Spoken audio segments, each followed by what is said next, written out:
think I was gonna cry today, because we've already done this in South Africa, but, all right.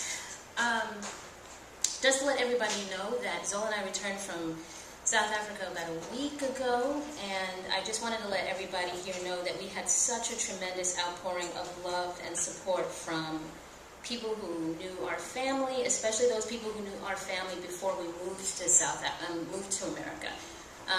We met lots and lots of Dubes. You know, it's interesting growing up in the States with an African name, because you don't always meet other people with that same last name. But where we were from, there had to have been Dubes all over the place. But we were shown a lot of love and a lot of support.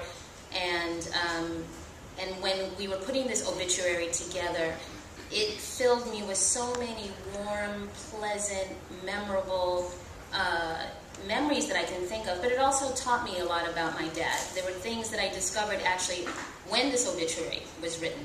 So I hope that as I go through it, you too will be inspired, and you will laugh here and cry there, and just you know, really admire and get a deeper sense of what his life was, and how he tried to live it. So I wanted to start with his early years, which were from 1929 to 1933. Ernest Frederick Dube was born in Groutville on June 13, 1929, when his mother returned there from Johannesburg to be cared for by her mother, a respected midwife. At 3 months old, he and his mother returned to Johannesburg to join his father and other siblings in an area called Malay Camp, which was a colored area in town. In time, the family moved to Orlando Township, but he attended school in Groutville because his mother, the first female teacher in Groutville, did not like the quality of education in Johannesburg.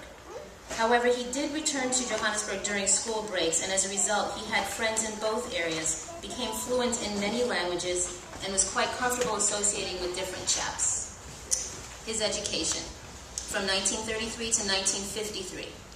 After finishing Standard 7 in Groutville, he attended Palela Institute in Natal, where he met Johnny Makatini and Justice Mpanza, who became his close friends and political comrades.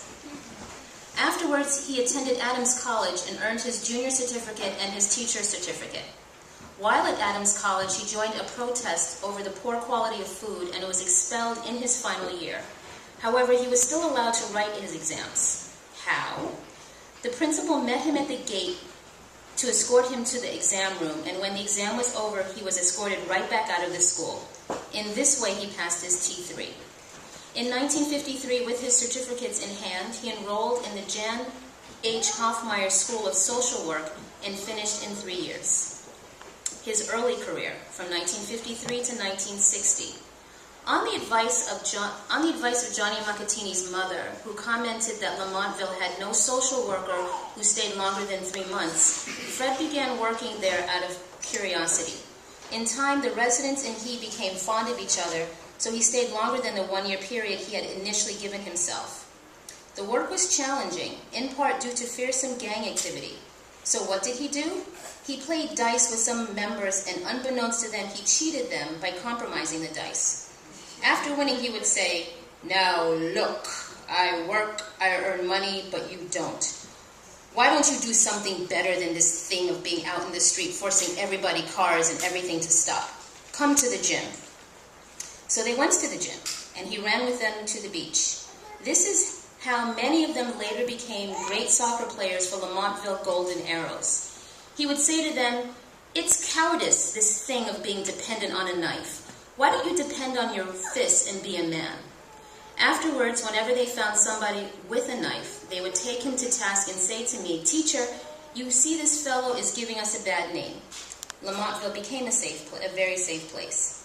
In time, however, he became disillusioned with social work as he saw people struggle in their daily lives, recognizing that apartheid was the root cause. To Fred, this meant that as an individual, he was not affecting substantive change. He felt that he was just keeping people hopeful by helping them manage one crisis to another. So one day he resigned. Soon afterwards, he became a research assistant at the psychology department at the University of Natal in 1957. Around this time, he enjoyed a cordial relationship with Chief Albert Lutuli, and he used to translate his speeches from English to Zulu. Chief Lutuli was from Groutville and knew Fred's parents very well, especially his mother, with whom he had taught at one time. Soon he was asked by the ANC Durban Youth League to teach the history of the struggle of South Africa prior to the formation of the ANC. This allowed him to travel to different regions, including one area called Ongoye, to learn more about the Dubes, among them John L. Dube, the first President General of the ANC, elected in 1912. His early political career, from 1952 to 1969. In 1952, he became a member of the ANC Youth League, the year that South Africa celebrated 300 years of colonization, and in 1954, he was elected a secretary of the ANC. A few years later, he was nominated to the National Executive in 1957.